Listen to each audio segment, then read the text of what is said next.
ఈరోజు ఏంటి అధ్యక్ష, రాష్ట్రంలో తల్లిదండ్రులు చాలా గ్రామీణ ప్రాంతాల్లో కానీ నగరంలో కానీ న్యూక్లియర్ ఫ్యామిలీస్ అయిపోయిన తర్వాత నిర్లక్ష్యానికి గురి అవుతూ ఉన్నారు వృద్ధాప్యంలో. అటువంటి వాళ్ళ కోసం మానవీయ కోణంతో రాష్ట్ర ప్రభుత్వం ముఖ్యమంత్రి రేవంత్ రెడ్డి గారి నాయకత్వంలో ఒక విధానపరమైనటువంటి బిల్లును తీసుకొని వచ్చి ఆ బిల్లుని ఇక్కడ ప్రవేశపెట్టి ఆ బిల్లు మీద మాట్లాడండి అంటే చూస్తూ ఉన్నాను అధ్యక్ష. నిన్నటి నుంచి గౌరవ శాసనసభ్యులు హరీష్ రావు గారు కానీ కేటీఆర్ గారు కానీ వాళ్ళందరికీ అనుభవజ్ఞులు అధ్యక్ష. సభా సాంప్రదాయాలు కానీ పార్లమెంటరీ లాంగ్వేజ్ పైన కానీ ప్రాక్టీస్ అండ్ ప్రొసీజర్ కానీ అధ్యక్ష పూర్తిగా తొంగలో తొక్కేశారు. వీళ్ళు గాలికి వదిలేశారు. వాళ్ళ సభ అంతా రాష్ట్ర ప్రజలంతా చూస్తూ ఉన్నారు అధ్యక్ష. చూసే వాళ్ళంతా లైవ్లో వెళ్తూ ఉంది అధ్యక్ష. చూసే వాళ్ళంతా ఈ సభ గురించి ఏం మాట్లాడుకుంటారు అనేది కూడా ఆలోచన లేకుండా వాళ్ళు చప్పట్లు కొట్టడం, అల్లరి చేయటం, స్లోగన్స్ ఇవ్వటం ఏమిటి అధ్యక్ష? ఇది ఎడిపోతూ ఉన్నాం మనం. మీరు ఒక అంశం అడిగారు, గౌరవ మంత్రి గారికి సంబంధించినటువంటి అంశాన్ని అసలు లేవనెత్తడమే కరెక్ట్ కాదు. పేరు నోటీస్ ఇవ్వకుండా లేవనెత్తారు. అయినా కూడా ప్రభుత్వం అంగీకరించి గౌరవ ముఖ్యమంత్రి గారు వెంటనే సిబిసిఐడి ఎంక్వైరీ చేసి ఆ ఇల్లీగల్ మైనింగ్లో జరిగినటువంటి నష్టం ఏదైనా ఈ రాష్ట్రానికి నష్టం జరిగితే ఆ నష్టం మొత్తాన్ని కూడా పూర్తిగా ఎంక్వైరీ చేసి రాష్ట్ర ప్రజలకి ఖజానాకు చేర్చే విధంగా నిర్ణయం తీసుకుంటామని చెప్తే సంతోషించాల్సింది పోయి మళ్ళీ మీరు నిర్ణయం వాకౌట్ చేస్తే మళ్ళీ తిరిగి వచ్చి వాళ్ళు మళ్ళీ హౌస్ కమిటీ కావాలని చప్పట్లు కొట్టుకుంటూ అల్లరి చేస్తూ ఉంటే ఎటుపోతా ఉన్నాం అధ్యక్ష. హౌస్ కమిటీ ఏంటి అధ్యక్ష? ఇప్పుడే శ్రీధర్ బాబు గారు చెప్పారు. గతంలో మీ హయాంలో నేను కూడా సభ్యుడిగా ఉన్నాను. హౌస్ కమిటీ వేశారు. 2-3 హౌస్ కమిటీలు ఏం చేశారు అధ్యక్ష? హౌస్ కమిటీ వేసి ఏం చేశారు, ఏం సాధించారు నాకు తెలుసు. నేను సభ్యుడిగా ఉన్నాను. దాంట్లో నేను సమావేశాలు పెట్టండి నేను అడిగితే కూడా మీరు సమావేశాలు పెట్టలేదు.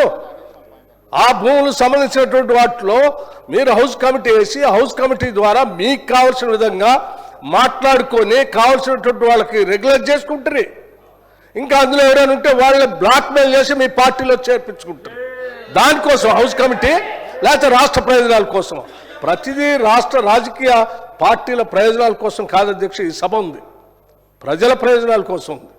ఇవాళ ప్రజల ప్రయోజనాలు ఎక్కడ దొరుకుతుంది? ఏంటి ట్రాన్స్పరెంట్గా ఎక్కడైతే ఎంక్వైరీ జరుగుతుందో అక్కడ ప్రజల ప్రయోజనాలు జరుగుతాయి.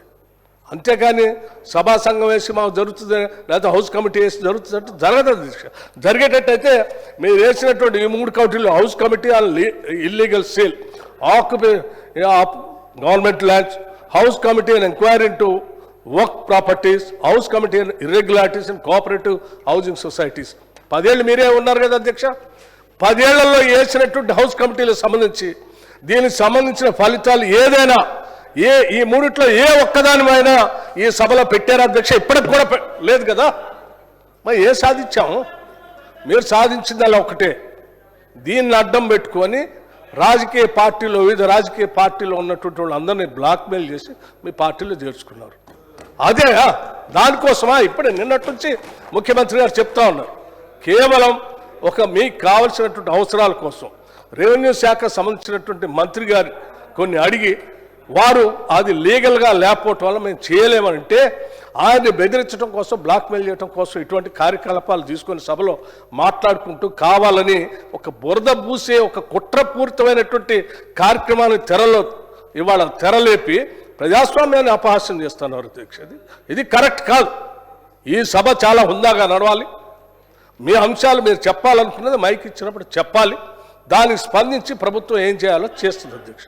ఇవాళ ఏం చెప్తా ఉన్నారు అధ్యక్ష? ఇవాళ చాలా స్పష్టంగా మీరు అడిగిన దానిపైన ముఖ్యమంత్రి గారు సమాధానం చెప్పిన తర్వాత బీజేపీ సభ్యులు కూడా వారు లేచి వారో సలహాలు చెప్తా ఉన్నారు అధ్యక్ష. వారు చెప్పినటువంటి సలహాల మేరకు కూడా గతంలో వారు చెప్పినట్టే కదా, వారు అడిగినట్టుగానే కదా వేస్తే సిబిఐ ఎంక్వైరీ వేస్తే ఏం చేశారు? 8 నెలల నుంచి దాన్ని అట్లా గాల్లో పెట్టి ఉంచారు. చేశారా?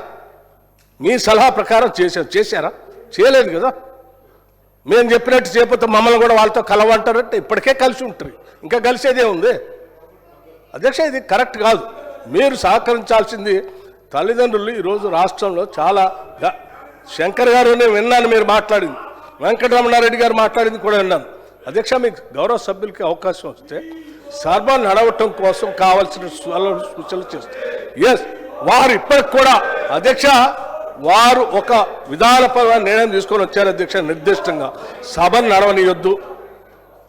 నడవనియొద్దు, ఈ రాష్ట్రంలో ప్రజల గురించి సభలో చర్చ జరగొద్దు, ఈ బడ్జెట్లో ప్రజల సంక్షేమం కోసం పెట్టినటువంటి వెల్ఫేర్ స్కీమ్స్, ముఖ్యంగా ఇన్సూరెన్స్ ఫర్ ఆల్, లేకపోతే విద్యార్థులు పెట్టిన బ్రేక్ఫాస్ట్ గురించి కానీ చర్చ జరగొద్దు, లేకపోతే వృద్ధాప్యంలో ఉన్నటువంటి తల్లిదండ్రులకు మేలు జరగొద్దు, ఏమీ జరగొద్దు. మాకు తప్ప ఈ రాష్ట్రంలో ఎవ్వరికీ మేలు జరగొద్దు. మాకు మేలు జరగలేదు కాబట్టి మేము ఈ సభ నడవని. అరే ప్రజల కోసం ఉండే ప్రజాస్వామ్యం ఉన్నది, మీకోసం కాదు. ప్రజలందరూ ఆలోచన చేసి మాకు మేలు జరగట్లేదు 10 ఏళ్ళు అని చెప్పి ఇందిరమ్మ రాజ్యం వస్తే మాకేమైనా మేలు జరుగుతుందో అని ఆశీర్వదించి ప్రభుత్వాలు తీసుకొచ్చేడు పెట్టారు. వాళ్ళ కోసం ఆలోచన చేసి నేను చేస్తున్నాం. అయినా కానీ మీరు ఇంకా ప్రజలొద్దు మేమే కావాలంటే ముఖ్యమంత్రి గారు ఇప్పటికే చెప్పారు చాలా స్పష్టంగా. అధ్యక్ష, అంతిమంగా ఇల్లీగల్ మైనింగ్ సంబంధించి రూపాయితో సహా 2014 నుంచి నిన్నటి వరకు జరిగినటువంటి మైనింగ్ పైన పూర్తిగా ట్రాన్స్పరెంట్గా ఈ రాష్ట్రంలో ఉన్నటువంటి అత్యున్నతమైనటువంటి ఎంక్వైరీ సంబంధించినటువంటి పోలీస్ వ్యవస్థలో ఉన్నటువంటి సిబిసిఐడి ద్వారా పూర్తి స్థాయిలో ఎంక్వైరీ చేపించి రాష్ట్ర ప్రజలకి ఖజానాకు మేలు జరిగేటట్టుగా నిర్ణయం చేసి సభలో ప్రకటించారు. అరే అభినందించాల్సింది పోయి మళ్ళీ సపోర్ట్లు కొట్టుకుంటూ అల్లరి చేసుకుంటే సభలో ఇది మాట్లాడుతూ ఉంటే వారు ఇంకోటి కూడా మీరు సభా సంఘం అడుగుతుంటే వారు చెప్పారు. అధ్యక్ష, సభా సంఘం మీకు అంత కుతూహలంగా ఉంటే గతంలో ఈ రాష్ట్రంలో భూముల్ని మీరు ఏ రకంగా ధరణి అని పెట్టి ఇందాక గౌరవ సభ్యులు మాట్లాడారు, ధరణి అని పెట్టి వందలాది కాదు వేలాది ఎకరాలు అధ్యక్ష, వేలాది ఎకరాలు అలాంటి కాంగ్రెస్ ప్రభుత్వాలు పేదలకు పంచిన భూముల్ని ధరణి పేరు మీద వాళ్ళందరి ఆ ప్రొహిబిటెడ్ లిస్టులో పెట్టి పార్ట్ బిలో పెట్టి ఆ తర్వాత చాలా అనుకూలంగా వాళ్ళకి కావాల్సినటువంటి వాళ్ళ పేరు మీద ఎక్కించుకున్నారు. చాలామంది వ్యక్తులు వ్యక్తిగతంగా ఉన్నటువంటి ఆస్తులను కూడా అడ్డగోలుగా బెదిరించి రాపిచ్చేసుకున్నారు, బ్లాక్మెయిలింగ్ చేసి. దానికి సంబంధించి ఏం చెప్పారు ముఖ్యమంత్రి గారు? ఎస్, మీకు నిజంగా హౌస్ కమిటీ కావాలంటే చెప్పండి, బాలానగర్ లాంటి భూములు కానీ కోట్లాది రూపాయలు విలువ చేసేటువంటి భూములకు సంబంధించి కానీ హౌస్ కమిటీ వేస్తా అన్నారు. ఫైన్, ముఖ్యమంత్రి గారిని నేను స్వాగతిస్తా ఉన్నాను. ఏంటి మీరు చెప్పినట్టు 10 ఏళ్ళు హౌస్ కమిటీ వేసి అసలు ఎటువంటి మీటింగ్లు జరగకుండా ఎటువంటి నిర్ణయాలు జరగకుండా 10 ఏళ్ళు హౌస్ కమిటీకి సంబంధించి ఏది సభలో పెట్టకుండా ఉండేటట్టు కాకుండా గౌరవ ముఖ్యమంత్రి గారు మీరు అట్లా కాకుండా మేము వెంటనే హౌస్ కమిటీ వేస్తాం, 6 నెలల్లో పూర్తి చేస్తాం, లేకపోతే ఇంకా కావాలంటే 2-3 నెలలు అవకాశం ఇచ్చి పూర్తి స్థాయిలో చేసి చాలా ట్రాన్స్పరెంట్గా హౌస్లో పెడతా అంటున్నారు.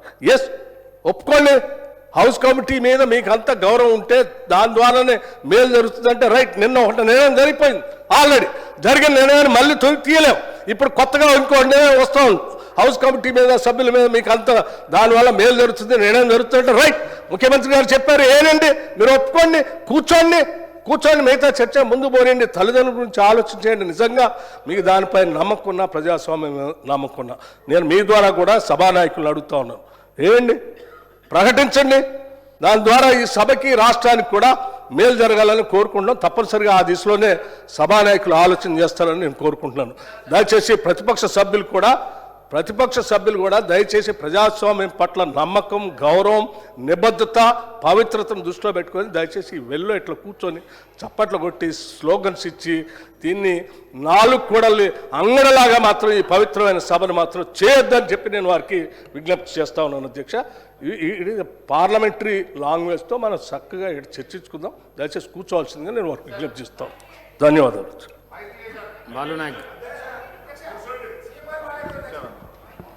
అధ్యక్ష, ఒక